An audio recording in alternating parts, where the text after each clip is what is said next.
என்னாச்சு ஏதாச்சுன்னு தெரியலையே. உங்க அம்மா ஏன் இப்படி உயிர் போற மாதிரி கத்துறான்னு தெரியலையே. உயிர் போற மாதிரியா? யோ, உன் புள்ள ஓடி போனது தெரியாம நீ பேசிக்கிட்டு இருக்க. அது இன்னும் கொஞ்ச நேரத்துல உனக்கு தெரிய போகுது. அதுக்கப்புறம் என் உயிர் போற மாதிரி நான் கத்த போறேயா? ஐயோ. வாங்கப்பா உள்ள போய் பாப்போம். ஐயோ அம்மா. என்னங்க? ஏய் என்னாச்சு என்னாச்சு? ஐயோ அம்மா, இந்த பாத்திரத்தை எடுத்துட்டு வந்தேங்க. அப்படியே கொஞ்சம் தண்ணி ஊத்தி இருக்கும் போல இருக்கு. அப்படியே வலிக்கிருச்சு. கொஞ்சமாவது கண்ணை பார்த்து வரக்கூடாதா? கண்ணை மூடிக்கிட்டே நடந்தா அப்புறம் எப்படி? இப்படிதான் வலிக்க விழுகணும். ஐயோ அம்மா, கையெல்லாம் வலிக்குதுங்க. அம்மா. என்ன ரொம்ப அடிக்கடி பட்டுச்சா? இந்த விழுகும்போது கையை ஊனிட்டேன். அம்மா, இடுப்பு எல்லாமே வலிக்குதுங்க. ஐயோ. என்னம்மா நீங்க தங்கச்சி கல்யாண நேரத்துல இந்த மாதிரி கொஞ்சமாவது பார்த்து நடக்கிறது இல்ல? இதுக்கு தான் வேலைக்கு ஆள் வைக்கிறோம்னு சொன்னோம். நானே சமைச்சு கொடுக்குறேன். புள்ளைக்கு கல்யாணம் ஆக போகுது. இதுக்கப்புறம் அங்க போனா நம்ம வீட்டு சாப்பாடு மாதிரி இருக்காது. வேற ஒருத்தங்க சமைச்சு கொடுத்தா அந்த மாதிரி டேஸ்ட் கொடுக்க முடியாதுன்னு சொல்லிட்டு எல்லாம் நீங்க பண்றேன்னு இப்ப எப்படி வலிக்க விழுந்து கிடக்குறீங்கன்னு பாருங்க. கல்யாண நேரத்துல உனக்கு ஏதாவது ஒரு நாய்ப்பு இருந்தா புள்ள எப்படி நிம்மதியா கல்யாணம் பண்ணிக்குவாளா? என்னம்மா நீ கொஞ்சமாவது பார்த்து நடக்குது இல்லையே? செய்ய முடியலன்னா கம்மன் ஓரத்துல உட்காரலாம்ல. கடையிலயாவது நாங்க ஏதாவது வாங்கிட்டு வருவோம்ல. ஐயோ, ஒன்றும் பிரச்சனை இல்லைங்க. அப்பா அப்பா உன் நவங்கப்பா அம்மா தூக்குறேன். இல்லடா, ஒன்றும் பிரச்சனை இல்லை. அப்பா. ஐயோ அம்மா, ரொம்ப வலிக்குதா? என்ன போ, எந்திரி பொறுமையா எந்திரி. என்னடா இது, வீட்டுக்குள்ள போனா இங்கே ரெண்டு பேரும் நாளைக்கு என்னாச்சு ஏதாச்சுன்னு ஒன்றும் விளங்கல. ஐயோ, எப்படியும் உள்ள புள்ள வீட்டுக்குள்ள இல்லைன்னு கண்டுபிடிச்சிருப்பாங்க. அதுக்கு தான் இப்படி ஒரு சத்தம் போட்டாங்கன்னு நினைக்கிறேன். எதுக்கும் போய் ஒரு எட்டு பாப்போம். இல்லைன்னா மொத்தமா அப்படியே நம்ம தலையோட வந்து விடிஞ்சிடும். ஐயோ கடவுளே, இதை நினைச்சாலே பக்குன்னு கிடக்கு. ஐயோ, என்ன இந்த அம்மா விழுந்து கிடக்குது? இதுக்கு தான் இப்படி கத்துனுச்சா?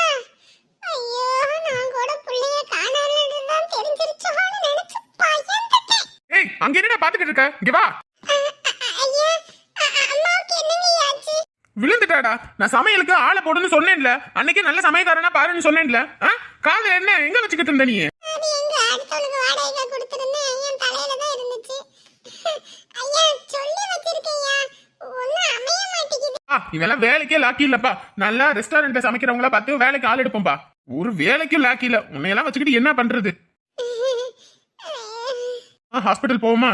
வேணாண்டா, ஹாஸ்பிட்டலுக்குலாம் ஒன்றும் வேண்டாம். அதுவும் இல்லாமல் பிள்ளைக்கு கல்யாணம் வேற வச்சிருக்கோம். இந்த நேரத்தில் ஆஸ்பத்திரி வீடுன்னு அலைஞ்சிக்கிட்டு இருக்க முடியாது. ஐயோ, இன்னமும் கல்யாணம் நடக்கும்ன்ற நம்பிக்கையிலேயே பேசுறாங்களே. அப்பா அம்மா விழுந்தது தங்கச்சிக்கு தெரியுமா என்னன்னு தெரியலையே. தங்கச்சி பயந்துருவாப்பா. வேணாம் பாப்பா கிட்ட சொல்லிடாத. பாப்பா ஏற்கனவே கல்யாணத்துல இருந்து நம்ம பேச்செடுத்ததுல இருந்து நம்மளை விட்டு பிரிஞ்சு போயிருவோம்னு சொல்லிட்டு பயத்திலேயே இருக்கா. இதுல அம்மா விழுந்துட்டாங்கன்னு தெரிஞ்சது அவ்வளவுதான், கல்யாணமே வேண்டாம்னு சொல்லிடுவா. அதனால சொல்ல வேணாம். ஐயோ, இவங்க பாசத்துல தீய வச்சு கொடுத்த அந்த புள்ள இவங்களும் வேணாம், இவங்களுக்கும் பெப்பே, இவங்க அப்பனுக்கும் பெப்பேன்னு சொல்லிட்டு டாட்டா கட்டிட்டு ஓடிடுச்சு. இது தெரியாம இவங்க முதல்ல உள்ள கூட்டிட்டு போவோம். பாப்பா எந்திரிக்கிற நேரம். எந்திரிச்சு வந்தா பயந்துருவா. ஆமாப்பா அதுவும் சரிதான். அம்மா எந்திரிங்கம்மா, அப்படியே பொறுமையா எந்திரிங்க. சரிப்பா, போலாம்ப்பா. மலை மாடு மாதிரி நிக்காம போய் வேலையை பாரு. இப்பதான் போன உயிர் திரும்ப வந்துச்சு. பத்ரகாளி உங்களுக்கு வேற சங்கு ஊதி எழுப்பணும். ஏ பத்ரகாளி, யாரும் வெளியே வந்திருக்காங்க பாரு, கூப்பிடுறாங்க. யாராவது கூப்பிட்டா என்ன எதுன்னு போய் வெளியே நின்று கேட்க மாட்டீங்க. அதுக்கு என்ன கூப்பிடுவீங்க? நாங்கடியும் உங்க சட்டமா இருக்குது. பத்திரகாளின்னு கூப்பிடுறாங்க, அதுக்கு எப்படி நான் போக முடியும்? என் பேரா பத்திரகாளி? உன் பேர் தானே பத்திரகாளி. நான் பாட்டுக்கு போவேன். அதுக்கப்புறம் யாராவது இருப்பாங்க, அட்ரஸ் எதுவும் கேட்பாங்க, நான் ஏதாவது சொல்லுவேன். அதுக்கப்புறமேட்டுக்கு நீ என்கிட்ட பிடிச்சி வாழ்னு கத்துவ. அது எதுக்கு தேவையில்லாத பிரச்சனை? போய் நீயே யாரு என்னன்னு பாரு. இல்லைன்னா மட்டும் அப்படி கேட்டு தள்ளிடுவீங்க. பத்ரகாளி, அதான் ஜானகி தான். என்னடா இது, வெளியே கூப்பிட்டா உள்ள ஓடுறா. வாங்க ஜானகி, இந்த வாரம் காசு இருக்கா? இதானே கடைசி வாரம். சரி, தீபாவளிக்கு இன்னும் ஒரு வாரம் தான் கிடக்குது. நீ பலகார சீட்டு கொடுத்தா தான் எங்கள் வீட்டில் துணிமணி எடுக்கிறது எல்லாமே பண்ணணும்.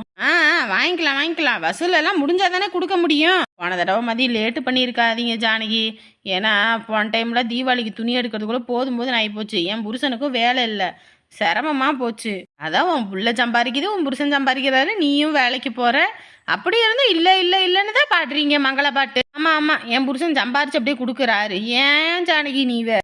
என் வீட்டுக்காரே சொன்னார், உன் புருஷன் ஏதோ ஒரு நாளைக்கு 1200 1500 சம்பாதிக்கிறாங்களாமே. சொல்லிக்கிட்டா தான் உண்டு. வீட்டுக்கு 100 ரூபா கொண்டு வர மாட்டான். என்ன பண்ணுறது? வெளியே பெருமைக்கு பேசிக்க வேண்டியதான். எப்படியும் உன் பொண்ணுக்கு 15,000 பக்கம் சம்பளம் கிடைக்கும். நீ எப்படியும் மாதம் ஒரு 8,000த்துக்குள்ளே சம்பாரிச்சிருவ. அப்புறமும் என்ன இல்லை இல்லை இல்லைன்னு நம்ம பிள்ளைய வச்சுருக்கோம், கல்யாணம் காட்சின்னு எல்லாம் இருக்குது. அதெல்லாம் பண்ண வேணாமா? எல்லார் காசையும் வாங்கி செலவு பண்ணிக்கிட்டு. சரி சரி, வாங்கிக்கலாம் வாங்கிக்கலாம். பலகார சீட்டு நம்பித்தான் இருக்குது. வாங்கிக்கலாம் வாங்கிக்கலாம். இந்த வருஷம் எவ்வளோ வந்திருக்கு? இந்த வருஷம் உனக்கு 30,000 ரூபாய் வரும். அதோடு சேர்த்து நான் 3,000 ரூபாய் போட்டு கொடுப்பேன்.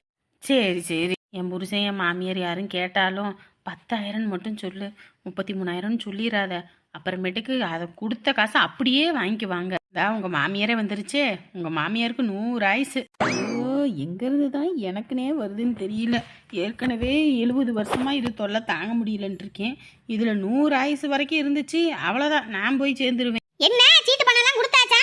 என்ன நீங்களா கட்டிக்கிட்டு இருக்கீங்க? நான் தானே கட்டிக்கிட்டு இருக்கேன். உங்கள் வேலை என்னமோ போய் பாருங்க. எவ்வளவு சீட்டு பணம்? சொல்லிடாதீங்க. 10,000 ரூபா. 10,000 ரூபாய்க்கு தான் இவ்வளவு பிரியாண்டாக? சரி சரி. என் மாமியாருக்கு வேற வேலை பொழப்பில்ல, அது ஏதோ ஒன்று பேசிக்கிட்டு தான் இருக்கும். உங்களுக்கு வேலை இருக்கும், போங்க போய் வேலையை பாருங்க. என்ன இவ பத்தி விடுறா? எவ்வளவு பணம் அதிகமா இருக்குமோ? நம்ம கிட்ட வெறும் 10,000 சொல்றாளோ? இருக்கும் சொல்ல முடியாது. சரி வரேன் பத்திரகாளி, வரேம்மா. அப்பாடா, எப்படியோ 10,000ன்னு சொன்னாங்க. கிளவி என்ன நம்மளையே குறுன்னு பார்க்குது. ஒருவேளை கண்டுபிடிச்சிருக்குமோ? நம்ம சமாளிப்போம். ஷோ, இன்னைக்கும் மழை வந்து பொழப்ப கெடுத்துருமோ என்னமோ தெரியல. என்ன பிள்ளைய அமுதா, அமுதாமா போன் இங்கே கிடக்கு.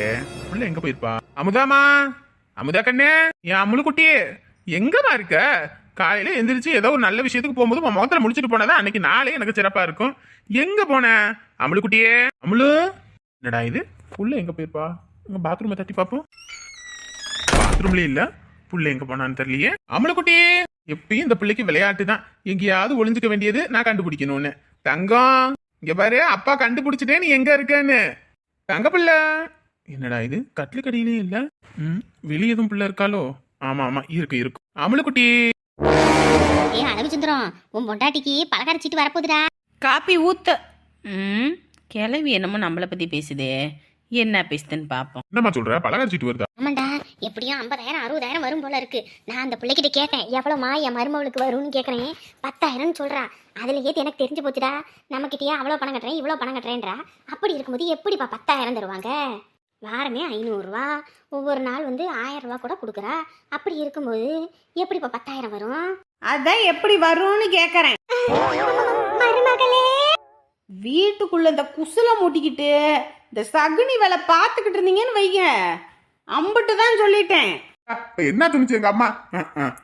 என்ன சொன்னிச்சுன்னா, நான் வாயை கட்டி வயிற்ற கட்டி அம்பிட்டு கஷ்டப்பட்டு ஒவ்வொன்றையும் சிறுக சேர்த்து பண்ணி வச்சிருப்பேன். அவங்க அப்படியே வந்துக்கிட்டு 5,000 வேணுமா 50,000 வேணுமா? தொலைச்சி கட்டி போடுவேன்னு சொல்லிட்டேன். சோறு போடுறதே பெருசு. அப்புறம் நானும் துரத்துனேன்னா தட்டை தூக்கிட்டு 4 வீட்டுக்கு போய் பிச்சை தான் எடுக்கணும். என்ன இங்கேயும் பார்த்தாச்சு, பிள்ளை எங்கேயுமே இல்லையே. வீட்டுக்குள்ளேயும் தேடிட்டேன், வெளியும் தேடிட்டேன். எங்கிட்டு போயிருப்பா? சுத்தி முத்தி எல்லா பக்கமும் தேடிட்டேனே. என்னடா இது? ஒரே ஆச்சரியமா இருக்கு. நைட்டு வீட்டுல இருந்த பிள்ளை காலையில எங்க போயிருப்பா? அதுவும் விடிஞ்சது இப்பதான். அப்படி இருக்கும்போது எங்க போயிருப்பா? மச்சான், மச்சானா என்னையா? ஐயோ, நம்ம மனசே புரிஞ்ச மாட்டேங்கிறானே. அவன் தங்கச்சிக்கு நான் புரிச்சன, அவன் எனக்கு மச்சான் தானே. அதெல்லாம் உனக்கு புரியாது. இங்க என்னைய பாரு, இங்க பாரு, என்ன பாரு. என்ன மச்சான் அப்படி கோவப்படுறீங்க? இப்படியெல்லாம் கோவப்பட்டாலும் அம்மா ஜல்லிக்கு பிரயோஜனம் கிடையாது. நான்லாம் ரொம்ப ஜாலியா இருப்பேன். எப்படிதான் நீங்கெல்லாம் இவர் கூட இத்தனை நாள் இருந்தீங்களோ தெரியல. ஆனா நான் இப்பயும் ஜாலியா இருப்பேன். அமுது, உங்களுக்கும் ஜாலியா இருக்கத்தானே பிடிக்கும். யோ, மேஸ்திரி வீடியது, அதை மட்டும் காட்டு. சும்மா தேவையில்லாத பேச்செல்லாம் பேசிட்டு இருக்காத. ஐயா, மேஸ்திரி மேஸ்திரி மேஸ்திரின்னு உம்மா நொய்யு. நாங்கெல்லாம் பெரிய மேஸ்திரி. அந்த மேஸ்திரிக்கே தொழில் கத்து கொடுத்தது நான் தான். அப்படியா? நீங்களா? ஆமா, நான் தான். நான்லாம் கத்து கொடுத்ததுனால தான் இன்னைக்கு அந்த ஆள் மேஸ்திரி. இல்லைன்னா விளக்க மாத்திரினா கூட யாவனும் நம்ப மாட்டான். அப்புறம் வீடை காட்டிட்டல, கிளம்பு, நாங்க பாத்துக்கிறோம். நான் முன்வைத்த கொலை என்னைக்கும் பின்ன வைக்க மாட்டேன். நான் தான் உங்களை கூட்டிட்டு வந்து விடுவேன்னு வந்திருக்கேன். அப்படி இருக்கும்போது விடாம இருக்க முடியுமா? ஒரு நிமிஷம். மேஸ்திரி அண்ணே, மேஸ்திரி. எதுக்கு ஆறுமுகம் அவர்கிட்ட கோவப்பட்டுட்டே இருக்க? நமக்காக இவ்வளோ தூரம் கூட்டிட்டு வந்து ஹெல்ப் பண்றாருல. அவனை பார்த்தாலே எனக்கு பிடிக்கல, வலிஞ்சுக்கிட்டு இருக்கான் உன்கிட்ட. உனக்கு அது இன்னுமா தெரியல? என்ன பேசிட்டு இருக்க? அவரு ஏதோ காமெடியா பேசிட்டு வராரு. பார்த்தாலே வில்லங்க முடிஞ்ச மாதிரி இருக்கு. இவன் காமெடியா பேசுறானா? சரி சரி, சண்டை வேணாம். இந்த மேஸ்திரிக்கு காதும் கேட்காது ஒரு வெங்காயமும் கேட்காது. யோ மேஸ்திரி! யோ மேஸ்திரியா? தடியாத்தா உள்ள இருப்பான்னு பார்த்தா வெளியே இருந்து வரானே. அண்ணே! ஏண்டா, வெளியே வந்தா அண்ணேன வேண்டியது, உள்ள இருந்தா மேஸ்திரின்னு வேண்டியது, என்னென்ன பேச்சு பேச வேண்டியது? அண்ணே, நீங்க ஒரு பெரிய கையே, நீங்க போய் இப்படி பேசலாமா? என்னடா, என்ன யாரு இவங்க? தெரியலண்ணே, ஆனா அந்த பொண்ணு எனக்கு ரொம்ப பிடிச்சிருக்குண்ணே. என்னடா சொல்ற? ஆமாண்ணே, அந்த பொண்ணு எனக்கு பிடிச்சிருக்குண்ணே. ஏதோ ஊருக்கு புதுசு போல இருக்கு. உங்களை பெரிய ஆளுன்னு சொல்லி பில்டப் பண்ணி வச்சிருக்கேனே. அப்படியே பில்டப்ல அந்த புள்ளைய எனக்கு எப்படியாவது கட்டி வச்சிருனே அவங்க அண்ணன் கிட்ட சொல்லி. ப்ளீஸுண்ணே, உனக்காக நான் எவ்வளவோ செஞ்சிருக்கேன். எனக்காக இது ஒன்றை மட்டும் செய்யுனே. உனக்கு கோடி புண்ணியம் வந்து சேரும். நீ அசந்த நேரத்துல என்ன பண்ணுவ ஏது பண்ணுவேன்னு எல்லாம் எனக்கு தெரியும். நீ எனக்கு பண்ணியா? பழசெல்லாம் மறந்துருங்க மேஸ்திரி, இதை மட்டும் சேர்த்து வச்சிருங்க மேஸ்திரி. என் காதல் நீங்க மட்டும் சேர்த்து வைக்கலன்னு வச்சுக்கோங்க, அவ்வளவுதான். நவுருடாங்கிட்டு பாருங்க மேஸ்திரி, என்னை மட்டும் சேர்த்து வைக்கலன்னு வச்சுக்கோங்க, அன்னைக்கு செல்லம்மா வீட்டுக்குள்ள போனதை சொல்லி போடுவேன்னு சொல்லிட்டு. ஏய், கொஞ்ச நேரம் வாய முடுறா. அது எனக்கு தங்கச்சி மாதிரிடா. நீ இது என் பொண்டாட்டி இருக்கும்போது செல்லமா புள்ளமான்னு சொன்னேன்னு வச்சுக்க, நீ இங்கேயே வச்சு சமாதி கட்டி போடுவா. இப்போ நீங்க தான் என்னை சேர்த்து வைக்கலன்னா அவ்வளவுதான் சொல்லிட்டேன். இன்னைக்கு ஏதோ அந்த புள்ள வீட்டுக்குள்ள பாம்பு வந்துருச்சு வாங்கனே வந்து பாருங்கன்னு சொன்னதுனால உள்ள போனேன்டா. நீ வேற நவுடாங்கிட்டு குட்டைய சாவாசா நம்மள புளித்தோண்டு புதைக்க வச்சிரும் போல இருக்கு. வாங்க, யார் நீங்க? ஊருக்கு புதுசு போல இருக்கு. பேபிமா, நீங்க பயந்துடாதீங்க. இவன் வேற முசுடு. அண்ணே, நாங்க மதுரையில இருந்து வராங்கண்ணே. அதான் அவங்க சொல்றாங்கல்ல, கொஞ்ச நேரம் ஒரு சட்டை சாக்கு. சொல்லுங்க. நாங்க மதுரையில இருந்து வரோம். சுருளி சொல்லியிருப்பாப்படி. சுருளி சொன்னானா? யார் நீங்க? அதான் சுருளியோட வேலை செய்யற பையன். ஐயோ, என்னடா இது பொசுக்கடின்னு காலங்கத்திலயும் வந்து இறங்கிட்டானுங்களா? என் பொண்டாட்டி அன்னைக்கு தான் கிளின்னு கிழிச்சா. இனி யாரையும் நீ சேர்த்து வைக்கிறேன்னு போகக்கூடாது, வரக்கூடாது, நம்ம வீட்லயும் புள்ள பையன் இருக்குன்னு. இன்னைக்கு வேற வந்து நிக்கிறாங்களே, அவ வேற வீட்டுக்குள்ள இருக்கா. இப்ப என்னத்த சொல்லி சமாளிக்கிறது? ஐயோ, உங்களுக்கு உங்களை விட்டா வேற யாருமே இல்லை. நீங்க இருக்கீங்கன்ற தைரியத்துல தான் நாங்க இங்கேயே வந்திருக்கோம். உங்களுக்காக நான் இருக்கும்போது நீங்க ஏன் கவலைப்படுறீங்க?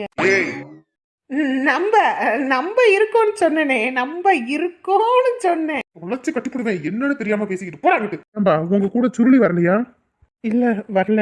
எம்ம மாட்டு பையன் எமகாதங்க இப்படி கோத்து விட்டுட்டு அவன் பாட்டுக்கு அங்க இருக்கிறானா? ஐயோ, என்ன நம்ம வீட்டுக்கிட்ட ஆளுங்க யார நிக்கிறாங்க? யாரு இது? யாருங்க? ஐயோ, வந்துட்டாலே. யாருங்க? அது அது நம்ம சொந்தக்காரங்க தான்.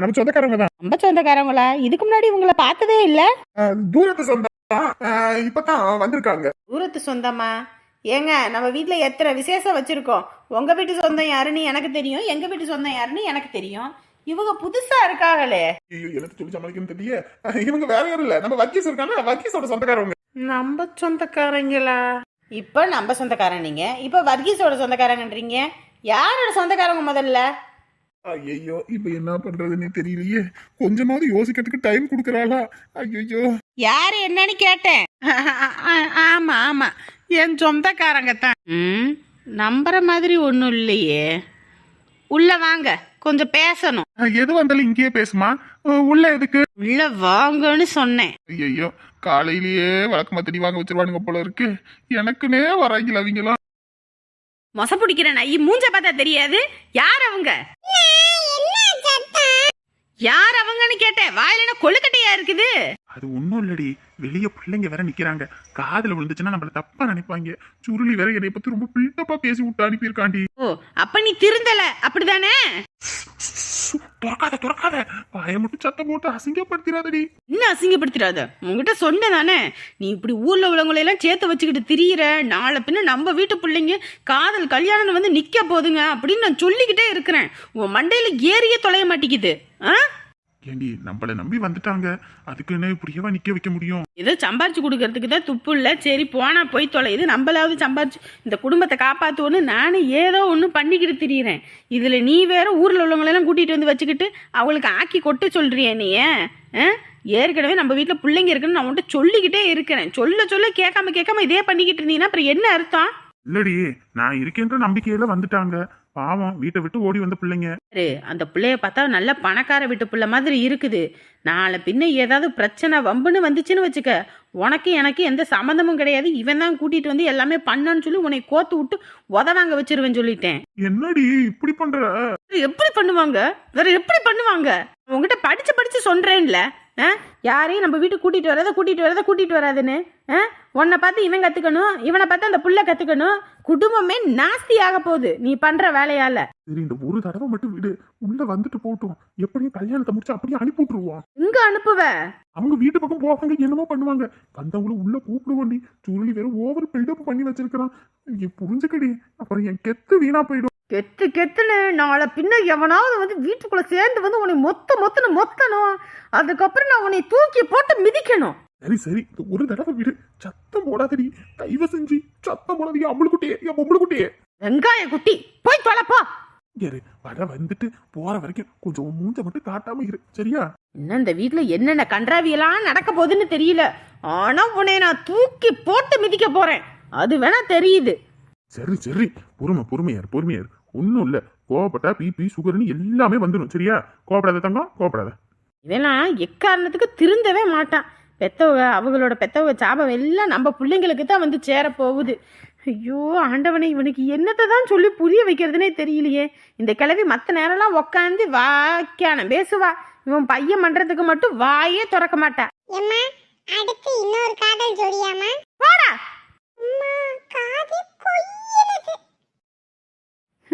இவனும் தான் அவங்க ஓடி வராங்க இவங்க ஓடி வராங்கன்னு எல்லாத்துக்கும் கல்யாணம் பண்ணி வைக்கிறான். ஒருத்தனாரம் கல்யாணம் முடிஞ்சதுக்கப்புறம் நம்மளை திரும்பி பார்க்குறான், இல்லை ஒருத்தனாவது கூப்பிட்டு ஒரு சோறு போட்டு ஒரு துணிமணி எடுத்து கொடுத்துருக்கானா? நல்லா வந்து திங்கிறானுங்க, அதுக்கப்புறம் போகிறானுங்க, அதுக்கப்புறம் 8 வச்சு கூட பார்க்க மாட்டேங்கிறானுங்க. இவனுங்களுக்கெல்லாம் செஞ்சு என்ன பிரயோஜனம்? இந்த ஆளுக்கு கொஞ்சமாவது அறிவு இருக்குதே என்னமோ தெரியல. பார்த்தாலும் பணக்கார வீட்டு பிள்ளை மாதிரி இருக்குது. ஐயோ பணக்காரங்கன்னா அவ்வளோதானே, டிரான்ஸ்பாரத்துலேயே போய் கையை வச்சா என்ன பண்ணுறது? தூக்கிலாம் அடிக்கும். ஐயோ நம்ம குடும்பத்தை ஒரு ஆட்டாமல் விடமாட்டோம் போல இருக்கே இந்த படுபாவி. உங்கள் அண்ணனை பார்த்தா அந்த பயம், எனக்கு எப்போ கிடைக்கும் இந்த பழம். இவன் ஒருத்தன். சரிப்பா, உள்ள வாங்க. சத்தியமா ரொம்ப நன்றிண்ணே. இருக்கட்டும், வாங்க உள்ள வாங்க. ரோட்ல நின்றுட்டு இருந்தாங்கண்ணே, நான் தான் என் அண்ணன் இருக்காரு வாங்கன்னு கூட்டிக்கிட்டு வந்தேனே. வழி சொன்னா மட்டும் போதாது, நம்மளே கூட்டிட்டு வந்து விடணும்ல, அதுக்காக தானே கூட்டிக்கிட்டு வந்தேன். நீ தான் கூட்டிகிட்டு வந்தியாப்பா, ரொம்ப சந்தோஷம். எனக்கு உன்னை நினைச்சு ரொம்ப பெருமையா இருக்குது. கொஞ்சம் உள்ள போயிட்டு வெளியே வரேன், இங்கேயே மரத்தடியில நில்லு. சரிண்ணே, இப்படிலாம் புகழாதனே. நல்லது பண்றதுனால எனக்கு கை வந்த கலை. எனக்கு சோசியல் சர்வீஸ்னா ரொம்ப பிடிக்கும் பார்த்துக்கங்க. என் வாழ்க்கையில தினமும் ஒவ்வொருத்தருக்கும் உதவிக்கிட்டே இருப்பேன். உதவாம இருந்தாலே அன்னைக்கு எனக்கு தூக்கமே வராது. நான் பாட்டுக்கு பேசிக்கிட்டு இருக்கேன், அவங்க பாட்டுக்கு போறாங்க. என்ன உலகமாடா இது? பிள்ளைங்க அங்கே இருக்காளா இல்லையா? இல்லைங்களேங்க, அங்க இங்க இல்லையே. என்னடா நீ எதுவும் பாத்தியா? இல்லப்பா, தோட்டம் தரவனு எல்லா பக்கமும் சுத்தி பார்த்துட்டு வந்துட்டேன், எங்கேயுமே இல்லையே. என்னடா இது, புள்ள எங்க போயிருப்பா என்னன்னு ஒன்னும் தெரியலையே. அப்பா, நீங்க பயப்படுற அளவுக்குலாம் எதுவும் இருக்காதுப்பா. பாப்பா கோவிலுக்கு எதுவும் போயிருப்பான்னு நான் நினைக்கிறேன். நம்மளை விட்டுட்டு அவ எங்க போறா? நம்மளை விட்டு அவளுக்கு யாருப்பா இருக்கா? இல்லடாப்பா, என்னமோ தெரியல, மனசெல்லாம் படபடன்னு இருக்கு. புள்ளையே காணலனோனே எனக்கு உயிரே இல்லடா. இங்க பாருங்க, நீங்களும் பயந்து எங்களையும் பயமுறுத்தாதீங்க. டேய் தம்பி, நீ போய் கோவிலுக்கு ஊருக்குள்ள எல்லாம் போய் தேடி பார்த்துட்டு வாயா. இப்பா, நீ தேடுறது பிரச்சனை இல்ல, யார்கிட்டயும் நம்ம பாப்பாவை தேடுறேன்னு சொல்லாது, சரியா? சும்மா அப்படியே போயிட்டு பாப்பா எது இருக்காளான்னு ஒரு நோட்டம் விட்டுட்டு வா, சரியா? சரிப்பா. என்ன, ஏன் இப்படி ஏதோ பயந்து வேர்த்து போய் இருக்கு உங்களுக்கு? இல்லடி, எதுவும் தப்பு பண்ணிட்டோமோ என்னமோன்னு ஒரே யோசனையா இருக்கு. பிள்ளைக்கு பிடிச்சதானே இந்த கல்யாணத்தை பண்றோம். நம்மக்கிட்ட சொல்லாம கொள்ளாம வேற எதுவும் தப்பு தண்டா எதுவும் இருக்குமா? கேருங்க, நம்ம வளர்ப்பு என்னைக்கும் தப்பா போகாது. அப்படியெல்லாம் பேசாதீங்க. நம்ம பிள்ளைக்கு உங்களைனாலும் அவ்வளோ உயிர். உங்களை பேச்ச மீறி அவ எந்த இதுவும் இன்ன வரைக்கும் பண்ணதே கிடையாது. அதெல்லாம் அவ எங்கேயும் போக மாட்டா. இல்லடி, கல்யாண பேச்சு ஆரம்பிச்சதுல இருந்து புள்ள முகமே சரியில்லை. எப்ப பார்த்தாலும் எதையோ பறி கொடுத்த மாதிரியே இருந்தா. அதனாலதான் ஒரு மாதிரி கவலையா இருக்கு. எதுவும் தப்பான விஷயம், எதுவும் தப்பான முடிவு எதுவும் எடுத்திருப்பாளா? கேருங்க, அப்படிலாம் ஒன்றும் இருக்காது. நீங்க வேற கம்மன் இருங்க வாயை வச்சுட்டு. அதெல்லாம் நம்ம பிள்ளை அந்த மாதிரி எந்த தப்பும் பண்ண மாட்டா. ஐயோ, எனக்கு பைத்தியமே பிடிக்கிற மாதிரி இருக்கே. சரி, நான் எங்கிட்ட புள்ள இருக்கலான்னு போய் பார்க்குறேன். நீ வீட்டில் இரு. புள்ள எதுவும் வீட்டுக்கு வந்தா எனக்கு உடனே ஃபோன் பண்ணு, சரியா? ஐயோ, என்ன இதுன்னு புரியல. சரி சரி முதல்ல பதட்டப்படாதீங்க, பதட்டப்படாம இருங்க. நானும் போய் அவ ரூம்ல போய் செக் பண்றேன், இருங்க.